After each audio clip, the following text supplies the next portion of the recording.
Imagine a world of silence. A world with no laughter, no music, no sound at all.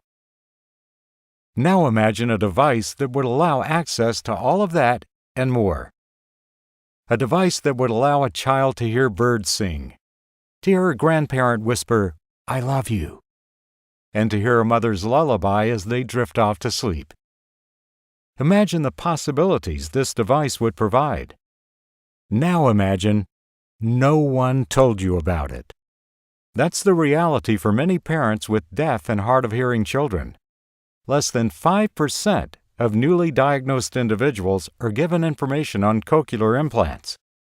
Those who are told about them are often given incorrect or outdated information, causing less than 7% of those who qualify for this amazing technology to receive it. Waiting to Hear is working hard to change that. You can help.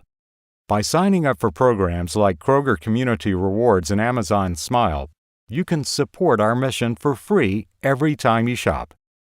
You can also donate and learn more about cochlear implants on our website, www.waitingtohear.org. Together, we can bring a world of sound to children the world often simply labels as deaf. We prefer to think they are only waiting to hear.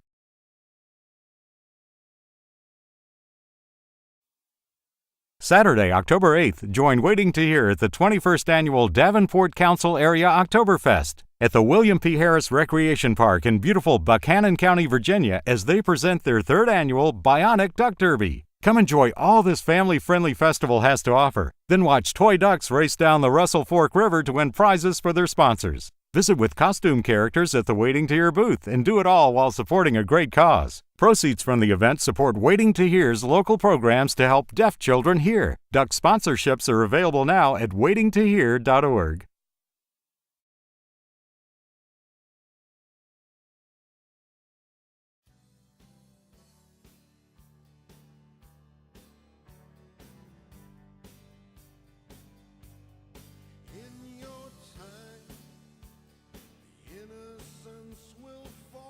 The day my daughter Sarah was born was the happiest day of my life. We spent a couple days in the hospital, and then I got to take my perfect little angel home. For the next year and a half, her daddy and I watched as she grew. I was so excited the first time she said "Mama," and soon she was saying a handful of other words. We celebrated each one of them. But her pediatrician was worried that she didn't have enough words for her age, and suggested she go to speech therapy. That's when the words stopped. Sarah began to grow silent and withdrawn. She would cling to me and would wake up screaming in the middle of the night, completely terrified. Her doctor prepared us for what he thought was a case of autism, but things just didn't add up. So we took her to see an audiologist. They ran a few tests and told us the results were abnormal. They sent us to see an ENT who did a sedated hearing test at the hospital. We went back for the results a week later. I still remember him walking into the room and saying, "Well, it's just as you suspected. Sarah has profound bilateral hearing loss." We sat there wondering, okay, so how bad is profound? Will she need hearing aids? Turns out, profound is just another way of saying deaf. Sarah had lost her ability to hear, and it broke my heart in two. We were referred to the Hearing Center at Vanderbilt University in Nashville, Tennessee. There we met Dr. Robert Labadie, who explained that Sarah was a candidate for cochlear implants. We learned her hearing loss was genetic and caused by EVA, enlarged vestibular aqueducts, in the inner ear. He said the odds of it happening the way it did was literally 1 in a million.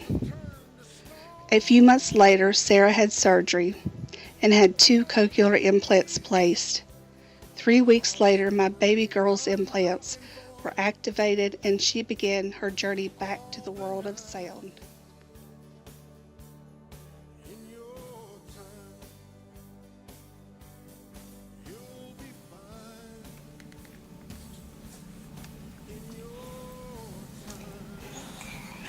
Did you experience. smile? Oh, it got louder right when she did that.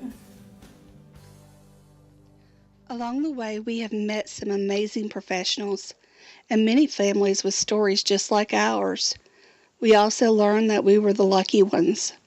Most newly diagnosed families still don't get up-to-date information on cochlear implants.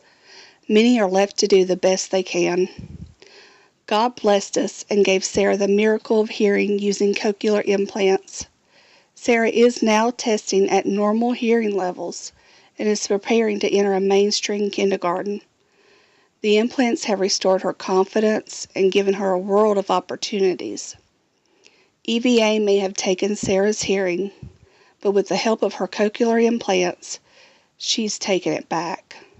At age 2.5, they told us our little girl was deaf. Looking back, we prefer to think she was simply waiting to hear.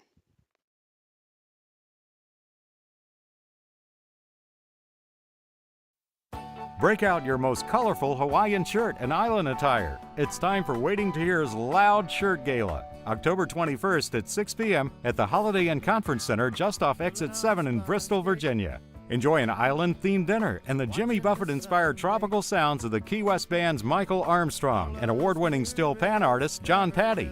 Then stick around to meet this year's special guest co-hosts Miss Dawn Wells, Mary Ann from Gilligan's Island, and Nina Porsche from Season 30 of CBS's Survivor Worlds Apart. This year also features the Break the Silence Silent Live Auction featuring local treasures and many one-of-a-kind celebrity autographed items. Proceeds benefit Waiting to Hear's Pediatric Hearing Aid Program. More information and tickets can be found at waitingtohear.org. October 21st, it's time to get loud to give deaf kids a voice.